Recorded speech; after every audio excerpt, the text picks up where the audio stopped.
Постојано сме онлайн, нели? Ама дали некогаш сме застанале да се запрашаме како е воопшто возможно телефонот, лаптопот, паметниот телевизор, сите од различни производители со сосема различен софтвер, како успеваат безпрекорно да комуницираат? Па денес ќе ја истражиме токму таа невидлива рамка што го прави сето тоа возможно. Ајде да го откриеме OSI моделот. Значи, како се случува оваа магија? Како може милиарди уреди да се разберат меѓу себе? Одговорот всушност лежи во еден збор – стандардизација. Замислете еден вид дигитални обединети нации, каде сите се согласиле да следат заеднички сет на правила. Токму таа рамка делува како универзален преведувач, осигурувајќи дека пораката од еден уред е совршено разбирлива за некој сервер на другата страна на светот. И таа рамка е позната како модел за отворено поврзување на системи или поедноставно OSI модел. Сега, клучниот збор тука е отворено. Целата идеја била да се создаде стандард кој не е во собственост на ниту една компанија. Што значи тоа? Па тоа значи дека секој производител може да креира хардвер и софтвер што ќе може да зборува со производите на сите други. Така всушност се спречуваат технолошки монополи. Добро, ама што се тие 7 слоја? Најдобриот начин да го сватиме ова е да се го замислиме како една многу ефикасна дигитална пошта. Пред една порака, било која порака, да стигне до својата дестинација, таа мора да помине низ 7 различни оддели. Секој оддел си има своја специфична задача. Еден пакува, друг адресира, трет бира транспорт. Ајде да го следиме тоа патување заедно. Сега доаѓа интересниот дел. Ке го следиме патувањето на едно единствено барање. Ке видиме како нешто толку едноставно, како клик на линк, се трансформира, чекор по чекор, симнувајќи се низ овие 7 слоеви, се додека не стане само низа од електрични импулси што патуваат низ кабел со брзина на светлината. Нашето патување почнува од самиот врв, со така наречените апликацијски слоеви. Ова се слоевите што се најблиску до нас, корисниците, оние со кои директно комуницираме. Нивната заедничка работа е да ја земат нашата намера. Например, сакам да ја вчитам оваа веб страница и да ја подготват како структурирана порака спремна за испраќање низ мрежата. Да бидеме поконкретни, апликацијскиот слој е она што го гледаме, нашиот веб прелистувач кој користи HTTP протокол.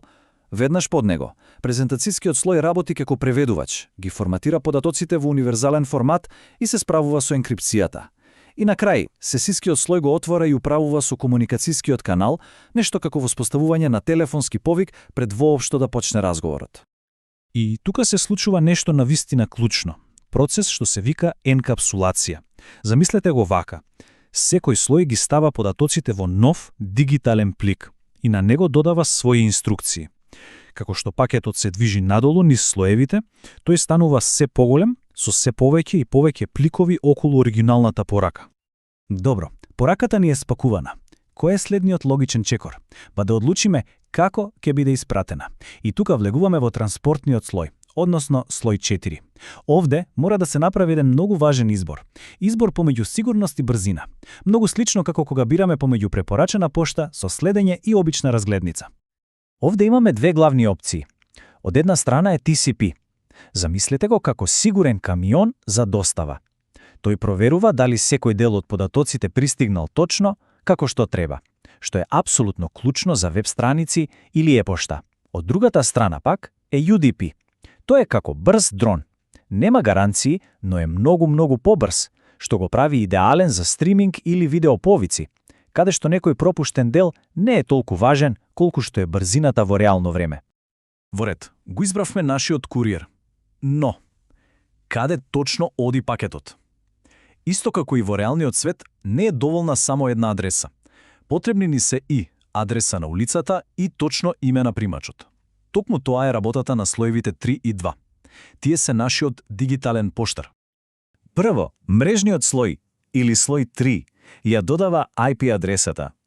Ова е како глобалната улична адреса на пакетот. Рутерите низ целиот свет ја читаат оваа адреса за ефикасно да го насочат пакетот, преку континенти и океани се до вистинската мрежа, до вистинската дигитална населба. Сега, откако пакетот ќе пристигне во вистинската мрежа, наред е податочниот слој, односно слој 2. Тој ја додава MAC адресата. Ова е како името на поштенското сандаче или бројот на станот. Тоа е всушност единствената физичка адреса вградена во хардверот на уредот, која осигурува дека пакетот ќе стигне до точната машина во таа локална мрежа. Значи, за да биде кристално јасно, се работи за тимска работа. IP адресата, како улична адреса, го носи пакетот до вистинската мрежа, без разлика каде се наоѓа во светот. Потоа, MAC адресата, како името на сандачето, ја презема финалната достава до точниот уред во таа мрежа. Без двете, нашиот пакет едноставно би бил изгубен. Добро, пакетот е спакуван, има избран курир и има целосна адреса, спремен е за испраќање. Сега пристигнува во последниот оддел пред да тргне на пат, слој 1, физичкиот слој. Ова е така да се каже платформата за товарење и испраќање на нашата дигитална пошта. Тука се случува вистинската магија. Целата дигитална структура што ја изградивме, податоците, сите оние пликови адреси, се претворува во својата најфундаментална форма – бинарен код. Единици и нули. А потоа, тие единици и нули се претвораат во физички сигнали, електрични импулси за бакарни кабли, светлосни импулси за оптички влакна или пак радиобранови за Wi-Fi. И секако ова патување е двонасочно. Кога тие сигнали ќе пристигнат на дестинацијата, започнува обратниот процес. Уредот примач ги прима сигналите на својот физички слој и ги движи нагоре низ слоевите. Секој слој го отпакува својот плик, ја чита својата инструкција и го предава пакетот нагоре.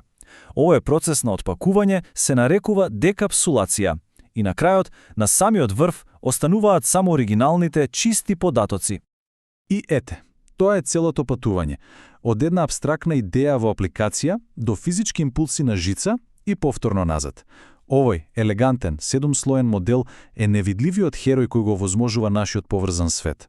Важно е да се знае дека денес интернетот работи на еден поедноставен, попрактичен модел, наречен TCP/IP, но OSI моделот останува клучна алатка за учење и разбирање на мрежите. Неговите принципи се уште се во срцето на интернетот, а прашањата што останува е додека се движиме кон уште посложени мрежи како интернет на нештата, како би изгледал осмиот слој.